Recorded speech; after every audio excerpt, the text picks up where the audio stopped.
അള്ളാഹു പറയുകയാണ്, കണ്ണിന് കാഴ്ചശക്തി നഷ്ടപ്പെട്ടതിന്റെ പേരിൽ നിങ്ങൾ പരിതപിക്കുന്നത് എന്തിന്?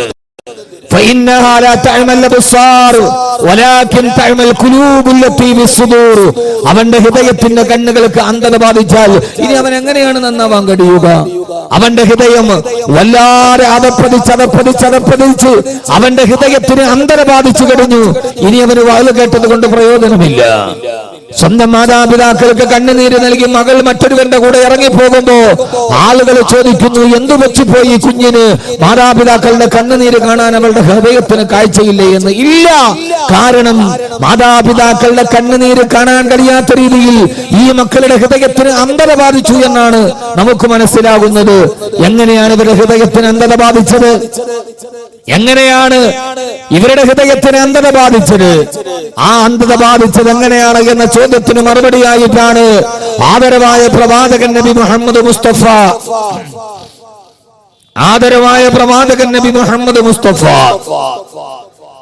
സല്ലല്ലാഹു അലൈഹി വസല്ലമ പറയുകയാണ്, ഇന്നൽ അബ്ദ ഇദാ ഖതഅ ഏതെങ്കിലും ഒരു അടിമ അല്ലാഹുവിന് ഇഷ്ടപ്പെടാത്തൊരു പാപം ചെയ്താൽ അവന്റെ ഹൃദയത്തിന്റെ ഉള്ളിൽ അല്ലാഹു ചില കറുത്ത അടയാളങ്ങളെ രൂപാന്തരപ്പെടുത്തുമത്രേ. ഓരോ പാപം ചെയ്യുന്തോറും അവന്റെ ഹൃദയത്തിന്റെ ഉള്ളിൽ ചില കറുകറുത്ത അടയാളങ്ങൾ വീണ് ആ കറുത്ത അടയാളം അവന്റെ ഹൃദയത്തിൽ പാപത്തിന് അനന്തരഫലമായി രൂപാന്തരപ്പെടുമ്പോ ഹബീബായ നബി സല്ലല്ലാഹു അലൈഹി വസല്ലമ പറയുകയാണ്, ഇദാ താബാ വസ്തഗ്ഫറ,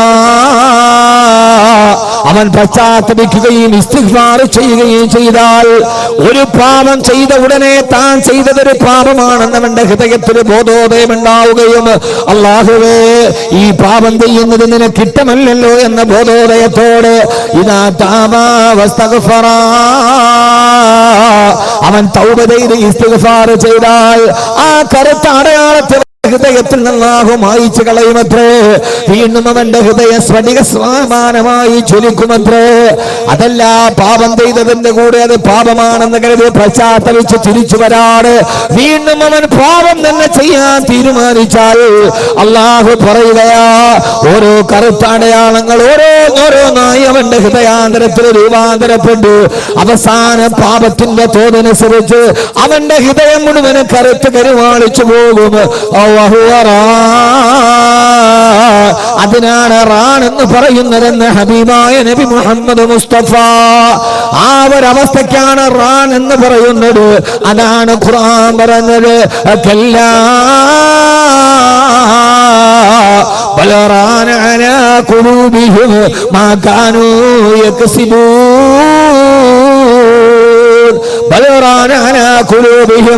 അവരുടെ ഹൃദയത്തിന്റെ ഉള്ളിൽ കറുപ്പ് രൂപാന്തരപ്പെട്ടു. അവര് നിത്യജീവിതത്തിന്റെ പാപങ്ങൾ ഹൃദയത്തിന്റെ കറുത്ത അടയാളങ്ങളായി രൂപാന്തരപ്പെട്ട് ആ കറുപ്പവന്റെ ഹൃദയത്തെ മുഴുവനും പൊതിഞ്ഞു കഴിയുമ്പോ പിന്നെ അവന്റെ ഹൃദയത്തിലേക്ക് നന്മയുടെ വേദവാക്യങ്ങൾ ഇറങ്ങി ചൊല്ലുകയില്ല. ഖതമല്ലാഹു അലാ ഖുലൂബിഹിം വഅലാ സമഇഹിം വഅലാ അബ്സാരിഹിം ഗിശാവാ. ഇതാരെ കുറിച്ചാണ് ഖുർആൻ പറഞ്ഞതെന്നറിയോ? അവരുടെ ഹൃദയത്തിന് സീല് വെച്ച് കഴിഞ്ഞു, അവരുടെ കണ്ണുകൾക്ക് അന്ധത ബാധിച്ചു കഴിഞ്ഞു. ആരെ കുറിച്ചാ പറയുന്നത്? ഇത് അബൂജഹലിനെ കുറിച്ച് പറഞ്ഞ ആയത്തല്ല. ആദരമായ പ്രവാചകൻ നബി മുഹമ്മദ് മുസ്തഫ സല്ലല്ലാഹു അലൈഹി വസല്ലമയുടെ മദീനത്തെ പള്ളിയിൽ ഒന്നാമത്തെ സഫിൽ മസ്ജിദുൻ നബവിയിൽ ബാങ്ക് മുഴങ്ങുമ്പോ ഒന്നാമത്തെ സഫിൽ വന്നിട്ട് അബൂബക്കർ ഉമർ റളിയല്ലാഹു തആല അൻഹു അടക്കമുള്ള പ്രബലരായ സഹാബാക്കളുടെ അടുക്കൽ വന്ന് നിങ്ങളെല്ലാം സഫ് ശരിയാക്കി നേരെ നിൽക്കണേ. യഖ്റുജു ഇലൈനാ റസൂലുള്ളാഹ്, ഹബീബായ നബി സല്ലല്ലാഹു അലൈഹി വസല്ലമ ഇമാമത്തിന് വേണ്ടി വരുന്നുണ്ട്. എല്ലാവരും സഫ് ശരിയാക്കി നിൽക്കണേ എന്ന് അല്ലാഹുവിന്റെ പ്രവാചകന്റെ മസ്ജിദുൻ നബവി 5 വഖത്തിന് സഫ് വ്യക്തമാക്കി നിർത്തിയിരുന്ന താടിയും തലപ്പാവും ഉണ്ടായിരുന്ന ആ മനുഷ്യനെ കുറിച്ചാണ് അല്ലാഹുവിന്റെ ഖുർആൻ പറഞ്ഞത്. ആ മനുഷ്യൻ സ്വർഗത്തിലല്ല, അവൻ നരകത്തിന്റെ ഏറ്റവും അടിത്തട്ടില. കാരണം ആരാണെന്നറിയുമോ? ആ മനുഷ്യനാണ് മുനാഫിക്കീങ്ങളുടെ നേതാവായിരുന്ന അബ്ദുല്ലാഹ് ഇബ്നു ഉബയ്യ് ഇബ്നു സലൂൽ. അയാള് നിസ്കരിക്കാത്തത് കൊണ്ടല്ല, അയാള് നോമ്പ് പിടിക്കാത്തത് കൊണ്ടല്ല, വളരെയേറെ ചിന്തിക്കണം, അയാളെ നെറ്റിയിൽ നിസ്കാരത്തടമില്ലാത്തത് കൊണ്ടല്ല. പിന്നെയോ ആ മനുഷ്യന് ഖത്തമല്ലാഹു അലാ ഖുലൂബിഹിം വഅലാ സമഇഹിം വഅലാ അബ്സാരിഹിം ഗിശാവാ. മദീനത്തെ പള്ളിയുടെ മിമ്പറിൽ വന്നിട്ട് ഗഗനലോകത്ത് നിന്ന് ലൗഹുൽ മഹ്ഫൂദിന്റെ രഹസ്യമായി വന്ന ജിബ്രീൽ അലൈഹിസ്സലാത്തു വസ്സലാം പകർന്നു കൊടുത്ത അറിവ് അല്ലാഹുവിന്റെ റസൂലിന്റെ ഭൂമുഖത്ത് നിന്ന് നേരിട്ട് കേട്ടവരാണവർ. പക്ഷേ ആ പ്രസംഗവും പ്രഭാഷണവും അവരുടെ ഹൃദയത്തിലേക്ക് ഇറങ്ങിപ്പോയില്ല. കാരണം അവരുടെ ഹൃദയം കറുത്തുപോയിരുന്നു. അവരുടെ ഹൃദയം കറുത്തുപോയിരുന്നു. ആ ഹൃദയത്തിലേക്ക് പ്രഭാഷണങ്ങൾ ഇറങ്ങിയില്ല. ആ ഹൃദയത്തിലേക്ക് അല്ലാഹുവിന്റെ വൃത്താന്തങ്ങൾ ഇറങ്ങിയില്ല. ഒന്നിച്ച് യാത്ര, ബൈക്കിന്റെ തൊട്ട് പുറകിൽ ഒന്നിച്ച് യാത്ര ചെയ്തവന് അപകടത്തിൽപ്പെട്ടിട്ട് അവനെ 3 വെള്ളത്തുണിയിൽ പൊതിഞ്ഞു കൊണ്ടുപോയി ഖബറിലടക്കുമ്പോഴും അല്ലാഹുവേ, തലനാരടയ്ക്കാണല്ലോ ഞാൻ രക്ഷപ്പെട്ടത്, നാളെ ഞാൻ ഇതേപോലെ പോകേണ്ടി വരുമല്ലോ എന്ന് ഹൃദയത്തിന്റെ ഉള്ളിൽ അവന് തോന്നാൻ കഴിയാത്ത രീതിയിൽ അവന്റെ ജീവിതത്തിലെ പാപങ്ങൾ വ്യാപകമായി അവന്റെ ഹൃദയത്തെ അല്ലാഹു സീൽ വെച്ച് കഴിഞ്ഞു. അതുകൊണ്ടാണ് അവന്റെ ഹൃദയത്തിലേക്ക് നന്മയുടെ കിരണങ്ങൾ കടയാതെ പോയത് എന്ന് അല്ലാഹുവിന്റെ വിശുദ്ധ ഖുർആൻ. അതുകൊണ്ടാണ് മഹാന്മാര് ഹൃദയത്തിന്റെ രോഗത്തിന് ചികിത്സ പറഞ്ഞപ്പോ അവര് പറഞ്ഞത് ഏതെന്നറിയുമോ? അവര് പറഞ്ഞത് ഏറ്റവും വലിയ ഡയഗ്നോസിക്കിൽ ഏറ്റവും വലിയ ലബോറട്ടറിയുടെ മരുന്നല്ല. خمسة فتلاوة بتدبر المعنى والبطن الخلاء وقيام الليل والتضرع بالسحر ومجالسات الصالحين الفضلاء. ആ മഹാന്മാരോടുള്ള സാഹചര്യം ഉണ്ടാകണമെന്ന് വരെ പറയാനുള്ള കാരണം, എന്റെ പ്രിയപ്പെട്ട സഹോദരാ, ഇങ്ങനെ തന്നെ ഈ ലോകാവസാനം വരെ, അല്ലെങ്കിൽ അവനവന്റെ ജീവിതത്തിന്റെ അവസാനം വരെ ഇങ്ങനെ തന്നെ ജീവിക്കാനാണോ? അതല്ല ഒരു മാറ്റത്തിന് തുടക്കമുണ്ടാകണോ? നമ്മുടെ ഹൃദയത്തിലേക്ക് നന്മയുടെ വെളിച്ചം കടന്നു വരണോ? നമ്മുടെ ജീവിതത്തിൽ മാറ്റമുണ്ടാവണോ? അതിനു വേണ്ടിയാണ് ഞാൻ ഈ പ്രസംഗത്തിന്റെ കാതലായ ഭാഗത്ത് പറയുക. എങ്ങനെയാണ് മനുഷ്യന്റെ ഹൃദയത്തിന് മാറ്റമുണ്ടാവുക? അതൊരു സിംബോസിയം കൊണ്ട് കഴിയില്ല, അതൊരു സെമിനാർ കൊണ്ട് കഴിയില്ല, അതേതെങ്കിലും ഒരു പരിശീലന വെക്കേഷൻ ക്ലാസ് കൊണ്ട് കഴിയുന്നില്ലല്ലോ. പിന്നെ എങ്ങനെയാണ് കഴിയുക? അതറിയണമെങ്കിൽ ലോകത്ത് ഹൃദയത്തിന്റെ ചികിത്സ പഠിപ്പിക്കാമെന്ന് ലോകത്തിന്റെ തിരുദൂതരാണ് പറയേണ്ടത്. ഹബീബായ നബി സല്ലല്ലാഹു അലൈഹി വസല്ലമയുടെ ഒരു ഹദീസാണ്. ഇന്ന് ഞാൻ ഈ സദസ്സിനോട് പ്രത്യേക വിഷയമില്ലാത്തത് കൊണ്ട് ഏറെ പറയുന്നതിൽ അർത്ഥമില്ല, അല്പമാത്രമാണ് പറഞ്ഞതെങ്കിൽ ശുജായി പറഞ്ഞതുപോലെ ബുദ്ധി കൂർമ്മതയുള്ളവർക്ക് അല്പമാത്രം പോരേ എന്ന് ശുജായി പാടിയിട്ടുണ്ട്. ബുദ്ധി കൂർമ്മതയുള്ളവനൊരു അല്പമാത്രം ജ്ഞാനത്തിന്റെ ശിഖരം അവനെ കിട്ടിയാൽ മതി. ഹൃദയത്തിന്റെ സംസ്കരണത്തിന് വേണ്ടി കടന്നു വന്ന ഹബീബായ നബി മുഹമ്മദ് മുസ്തഫ സല്ലല്ലാഹു അലൈഹി വസല്ലം പറയുകയാ, ഇന്ന ഹാദിഹിൽ ഖുലൂബ തസ്ദഉ. മനുഷ്യന്റെ ഹൃദയത്തിൽ കാലാന്തരങ്ങളിൽ തുരുമ്പ് പിടിക്കാൻ തുടങ്ങും. അവന്റെ ഹൃദയത്തിൽ തുരുമ്പി വ്യാപകമാകും. ഓരോ സാഹചര്യങ്ങളും പാപത്തിന് അനിവാര്യമായ അഭോൽപ്പന്നം പോലെ അവന്റെ ഹൃദയത്തിൽ തുരുമ്പ് പിടിക്കുകയാ. ആ തുരുമ്പാണ് ഞാൻ ആദ്യം പറഞ്ഞത്. പാപം ചെയ്തവന്റെ ഹൃദയം എങ്ങനെ കറുത്തു പോകുമ്പോ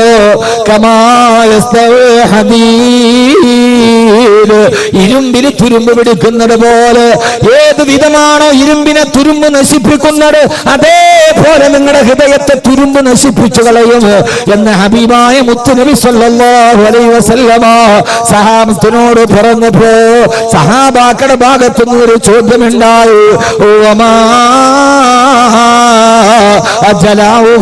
യാ റസൂലല്ലാഹ്,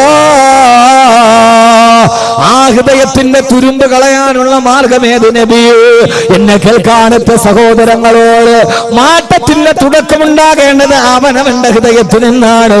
അല്ലാതെ സിംബോസിയം നടത്തിയിട്ടല്ല, സെമിനാറുകളുടെ തുടക്കത്തിൽ നിന്നല്ല. അവനവന്റെ ശരീരത്തിന്റെ മധ്യഭാഗത്ത് വലതുഭാഗത്തിടത്തോട്ട് തിരിഞ്ഞിരിക്കുന്ന 450 ഗ്രാം തൂക്കമുള്ള ഒരു മുട്ടിയുടെ വലിപ്പമുള്ള ഒരു അവയവമുണ്ട്. ആ ഒരു ചെറിയ അവയവത്തെ സംസ്കരിക്കാൻ അവനവന് തന്നെ കഴിഞ്ഞില്ലത്. 6 അടി പൊക്കമുള്ള മനുഷ്യ, 100 കിലോ ഭാരമുള്ള മനുഷ്യ, 100 കിലോ ഭാരമുള്ള നിനക്ക് 450 ഗ്രാം തൂക്കമുള്ള ഒരു അവയവത്തെ നന്നാക്കാൻ കഴിഞ്ഞില്ലെങ്കിൽ പിന്നെ നിന്നെ ആരാണ് മനുഷ്യനെന്ന് പറയുക? ഹബീബായ നബിയോട് ചോദിച്ചു, യാ റസൂലല്ലാഹ്, ഓ മാ ജലാഉഹാ യാ റസൂലല്ലാഹ്, നബിയെ നിങ്ങളുടെ ഹൃദയത്തിന്റെ തുരുമ്പ് കളയാനുള്ള മാർഗം ഏതാണ്? എന്നെ കേൾക്കാനെത്തവരോട്, അങ്ങകരെ മാറി നിന്നവരോട് അവനവന്റെ ഹൃദയത്തിന് സംസ്കരണം എന്നാണ് മുത്ത് റസൂൽ പറഞ്ഞത്. 2 മാർഗമാണ്. ആ മാർഗം ഏതെന്നറിയോ? അള്ളാന്റെ റസൂൽ പറഞ്ഞത് പാതിരാത്രിയിൽ എല്ലാവരും ഉറക്കത്തിന്റെ കരിമ്പടം പുതച്ചു കിടക്കുമ്പോ രാത്രി എഴുന്നേറ്റ് നിന്ന് തഹജ്ജുദ് നിസ്കരിക്കാനല്ല, നിങ്ങളെ തസ്ബീഹ് പിടിച്ചിട്ട് ദിക്ർ വർദ്ധിപ്പിക്കാനല്ല. അള്ളാന്റെ റസൂൽ 2 പ്രായോഗിക മാർഗങ്ങളാണ് പറഞ്ഞു കൊടുത്തത്. അള്ളാന്റെ റസൂൽ പറഞ്ഞു, ഒന്ന് ദിക്റുൽ മൗതി, മരണത്തെ ഓർക്കുക. ദിക്റുൽ മൗതി, മരണത്തെ ഓർക്കുക. ഹബീബായ നബി സല്ലല്ലാഹു അലൈഹി വസല്ലമയുടെ അടുക്കലേക്ക് വന്നിട്ട് ഒരു സഹാബി പറഞ്ഞുവല്ലോ, യാ റസൂലല്ലാഹ്, നന്നാകണമെന്ന് ആഗ്രഹമുണ്ട് നബിയെ, പക്ഷേ എത്ര ശ്രമിച്ചിട്ടും എന്റെ ജീവിതത്തിൽ എനിക്ക് മാറ്റം വരുന്നില്ലല്ലോ. എന്റെ ജീവിതത്തിലും മാറ്റം വരാണ് എന്തെങ്കിലും ഒരു പോംവഴി പറയാൻ പറഞ്ഞപ്പോ ഹബീബായ റസൂലുള്ളാഹി സ്വല്ലല്ലാഹു അലൈഹി വസല്ലമ പറഞ്ഞു കൊടുത്തത്, സഹാബി, നിനക്ക് മാറണോ? നിനക്ക് പരിവർത്തനം ഉണ്ടാവണോ? ആവണം നബിയെ. എന്നാൽ അതിന് ഒറ്റ ദിക്ർ മാത്രമേ ഉള്ളൂ. അതേതെന്നറിയോ? കന്നക തമൂതാ, നാളെയാണ് നീ മരിക്കുന്നതെന്ന് ഉറപ്പിക്കുക. ഇന്നെന്റെ ജീവിതത്തിന്റെ അവസാന ദിവസമാണ്. നാളെ പ്രമാണം കാണാൻ ഞാൻ ഉണ്ടാവില്ല, നാളത്തെ ഉദയം ഞാൻ കാണില്ല.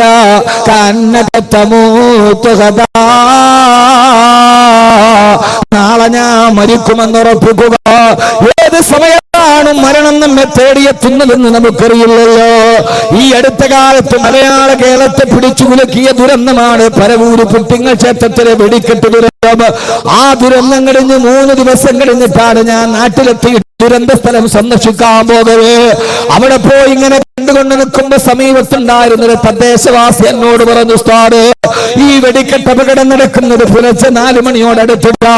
അതേവരെ വൈകുന്നേരം തലേ ദിവസം രാത്രി 8 മണി മുതൽ ഞാനും എന്റെ മകനും ആ വെടിക്കെട്ടിന്റെ പുറക്കാഴ്ച കാണാനുണ്ട്.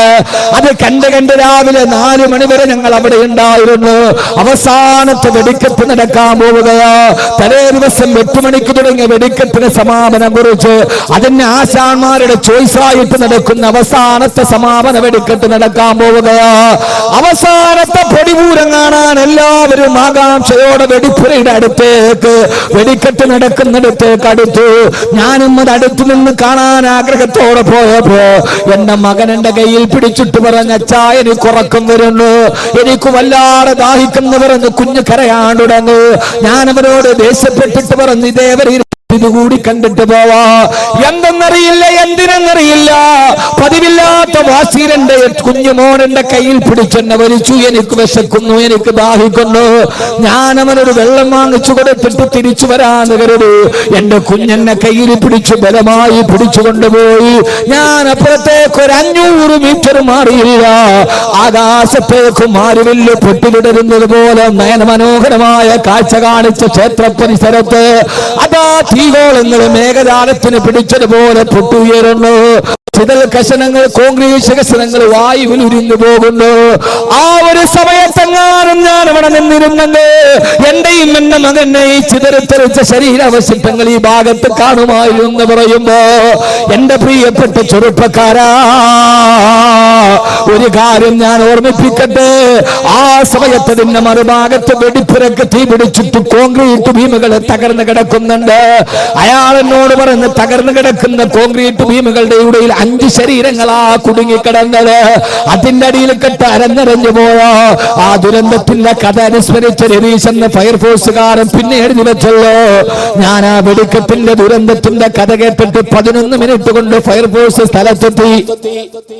എല്ലായിടത്തും ചുറ്റും കൂരാക്കുറിയിട്ടാണ് വൈദ്യുതി വിച്ഛേദിക്കപ്പെട്ടു. എങ്ങും മനുഷ്യമാംസത്തിന്റെ കത്തിക്കരിയുന്ന രൂക്ഷഗന്ധങ്ങളാ.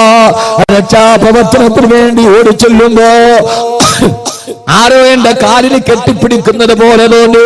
ഞാൻ തിരിഞ്ഞു നോക്കുമ്പോ ശരീരം മുഴുവനും പാതി വെന്തുമാറി ഒരു ചെറുപ്പക്കാരൻ ആ ഭീമിന്റെ ഉള്ളിൽ അരക്കകി പോട്ട് കുടുങ്ങിക്കിടക്കുകയാ. സാറേ, എന്നെ വിട്ടിട്ട് പോകരുത്, എന്നെ പിടിച്ചിട്ടൊന്ന് തിരിച്ചു കിടത്തണേ, എനിക്ക് വേദന സഹിക്കാൻ കഴിയില്ലെന്ന് പറഞ്ഞപ്പോ ആരാ മോനെയാ പറഞ്ഞതാരാ? അതിനു മുമ്പ് സ്വന്തമായി തിരിഞ്ഞു കിടന്ന, സ്വന്തമായിട്ട് അവിടേക്ക് നടന്നു വന്ന, സ്വന്തമായിട്ട് അവിടെ നിന്നിട്ടെല്ലാം കണ്ടുകൊണ്ടിരുന്ന എല്ലാവരോടും സഹോദരങ്ങളെ, ആ മനുഷ്യനാണ് മരണത്തിന് അനിവാര്യമായ ദുരന്ത മുഖത്തിന്റെ മുമ്പിൽ നിൽക്കുമ്പോ എനിക്ക് സ്വയമായി തിരിയാൻ കഴിയില്ല. എന്നെ ഒന്ന് തിരിച്ചു മാറ്റിക്കിടത്തുമോ? ഒന്ന് സ്വയമായിട്ടൊന്നും മാറിക്കിടക്കാൻ മറ്റൊരുത്തന്റെ കാലിൽ പിടിച്ചനുഭവിക്കേണ്ട അവസ്ഥ. അവരെന്നോട് പറഞ്ഞു, ആ ഭീമൊന്ന് മാറ്റാൻ JCB ഒന്നും അനങ്ങുന്നില്ല, രണ്ടാമത്തെ JCB ഒന്നും അനങ്ങുന്നില്ല. 3 JCB വന്നിട്ട് അതിന്റെ 3 ടീത്തുകൾ ഒരേ സമയത്ത് പിടിച്ചപ്പെടാ ഭീമൊന്ന് അനങ്ങി മാറിയത്. എന്നെ കേൾക്കാനെത്തുന്ന എന്റെ പ്രിയപ്പെട്ട ചെറുപ്പക്കാരാ,